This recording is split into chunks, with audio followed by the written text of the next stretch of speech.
शहादत है वो जी। क्यों नहीं भला सान तनख्वाह मिलती पई? तनख्वाह नहीं मिल रही है, काम थोड़ा सा डाउन है, सर्दियाँ हैं, काम चल नहीं रहा है, आगे से दाना हमें मिल नहीं रहा है। आगे से दाना मिलेगा, हम माल निकालेंगे, उनको भेजेंगे तो हमें भी पेमेंटें आएंगी। साढ़े भोग तो मुंह किवें होए पैना यार भी ना भोग भोग भोग तो मुंह किवें होए पैना और मुंह विखावे ना ओए। आप मेरा मुंह देख लें, मैं नाश्ता कर आया हूँ ताकि कोरोना कावे साढ़े होना मुंह कावे मुंह ते भुक्का तसा पे होया सी। रात है, ठंड नहीं है, खुशगवार उत्ते भी टोपी पाई हुई, चादर ਲਈ हुई, 3 ਜਰਸੀਆਂ ਲਈਆਂ ਨੇ, ਕੰਮ ਹੈ ਕੋ ਨਹੀਂ। ਤੇ ਯਾਰ ਇਹ ਵੱਡੇ ਲੋਕ ਤਨਖਾਹਾਂ ਭਲਾ ਕਿਉਂ ਨਹੀਂ ਦਿੰਦੇ ਗਰੀਬਾਂ? ਇਹ ਸਾਡਾ ਹਾਲ ਹੈ ਵੇ ਤੇ ਭਲਾ ਵੱਡੇ ਲੋਕਾਂ ਦਾ ਕੀ ਹਾਲ ਹੈ, ਇਹ ਵੀ ਤਾਂ ਸੋਚੋ ਜਰਾ। ਸਾਡਾ ਇਹ ਹਾਲ ਹੈ ਕਿਹੜਾ ਸੀ 20-22 ਹਜ਼ਾਰ ਦੇ ਮੁਲਾਜ਼ਮ, ਹਾਂ ਉਹਨਾਂ ਦਾ ਕੀ ਹਾਲ ਹੋ ਸੀ? ਉਹਨਾਂ ਨੇ ਕਦੋਂ ਹੀ ਫਰੋਲ ਲਵਾ ਦੇ, ਸਾਡੇ ਕੋਲ ਪੈਸੇ ਹੀ ਨਹੀਂ। ਸਾਡੇ ਬਾਲ ਹੀ ਭੁੱਖੇ ਮਰਦੇ ਪਏ ਨੇ। ਬਾਲ ਛੱਡ ਕੇ ਅਗਾਂ ਸਾਡੀਆਂ ਨਾਨੀਆਂ ਤਾਈਆਂ ਚਾਚੀਆਂ ਭੁੱਖੀਆਂ ਮਰਦੀਆਂ ਪਈਆਂ। ਹੈ ਇਹਨਾਂ ਯਾਰ ਕਿਉਂ ਨਹੀਂ ਅਹਿਸਾਸ ਹੁੰਦਾ? ਇਹਨਾਂ ਲੋਕਾਂ ਦੇ ਵਿੱਚ ਅਹਿਸਾਸ ਨਾਂ ਦੀ ਸ਼ੈ ਹੀ ਕੋਈ ਨਹੀਂ। ਇਹਨਾਂ ਨੂੰ ਚਾਹੀਦਾ ਇੱਕ ਕੰਮ ਤੇ ਇੱਕ ਚਾਹ।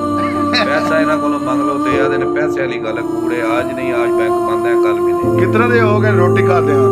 ये रोटी का तो होगा हमारे को 2 दिन। 2 दिन बाद एक दिन वाली रोटी नहीं मिली। आज शायद तनख्वाह मिल जावे। मुझे नहीं लग रहा है आज भी मिले, क्योंकि साढ़े को चेहरे पे रौनक आवे। आज 15 तारीख है, ये फैक्ट्रियों का असूल है 20 और 15 के दरमियान में मिलती है।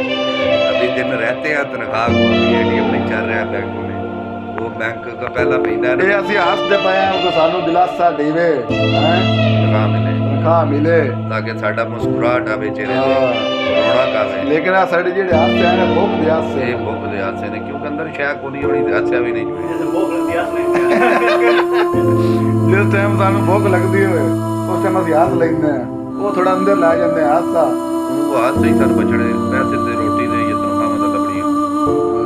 ਚਲੋ सन लबड़ियां ने 17 तो 18 तारीख ਨੂੰ, अजे 2-3 दिन है, 2-3 दिन भुख कटनी पौनी, क्योंकि पाकिस्तान दी नहल हुकूमत है, नहल ਵੱਡੇ लोग ने, छोटे लोग दलालत ही करानी है, क्योंकि